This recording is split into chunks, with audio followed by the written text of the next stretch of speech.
Nation. So, first of all, recapping last week, of course, the Bears are exactly who we thought they were, or at least Caleb Haney was exactly who we thought he was. I mean, a struggling quarterback, we kind of lucked out with good timing, but at the same time, hey, there's been no sympathy for us. We've had our injuries. We've had plenty of injuries on our own, including McFadden being out the past 5 weeks. So, it all goes both ways. Injuries happen to every sport. Now let's just move on to the Dolphins.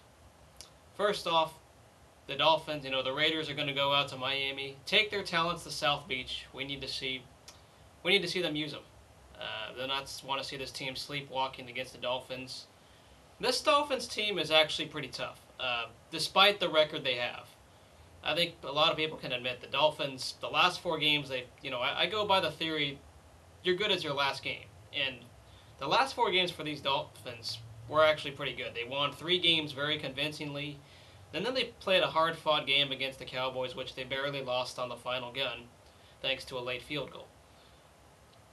This Dolphins team is dangerous. You don't want to see them at all, especially in this times like now. They could play a big spoiler role down the stretch.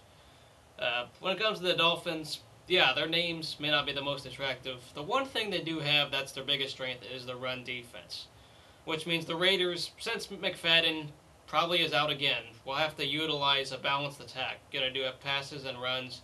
We're going to have to mix it up well. We can't be so one-dimensional on the run game.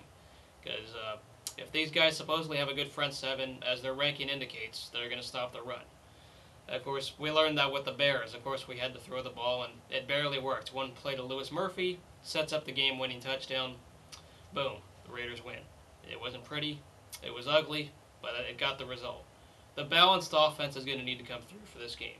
That's pretty much our key on offense. It can't, we need to see some consistency. The receiving routes, there were times our receivers cannot get open or even have some drops here and there. I think there was that one throw to Shillings where he dropped it or blew it. I mean, it happens, but yeah, the passing game will need to step it up. On the defensive side of the ball, they have, for the most part, the Dolphins have Reggie Bush, which he's obviously, considering where he was drafted with the Saints, he's obviously a bust. He's nowhere near that number 2 pick overall he once was. And by the way, the Trojans suck. I don't care what people are saying. It sucks. They cheated. But anyways, going on a more serious note, Reggie Bush has been their weapon, getting a lot of all-purpose yards. We got to watch out for those screens. We actually did a very good job against the Bears to not prevent those screens. They happened here and there, but we snuffed them out, especially in the second half. We adjusted to that game plan very well. I could see them trying to use Reggie Bush as their main weapon for the most part. Matt Moore, very average quarterback. If we can get to him and make him uncomfortable once again, we got to build that bully. Got to get to Matt Moore. The receivers, the only weapon they really have receiving-wise is Brandon Marshall, a guy we know very well because of him being in the AFC West division before. Brandon Marshall, still a very dangerous receiver. There's no denying that. He can be one of those guys who could change the game and be your playmaker who makes an impact with what he does. So Brandon Marshall, got to look out for that. But other than that, though, the Dolphins, when it comes to matchups, we need to see the Raiders front 7 own the Dolphins offensive line. That's going to be the one I'll be staring at the most. I really think we can beat this Dolphins team, but they've been competitive. I know they've found ways to win and be competitive. We cannot be caught sleepwalking. We also need to see consistency also from the penalties. Make sure, last week was not just a short-term victory. We need to make sure the penalties are addressed again.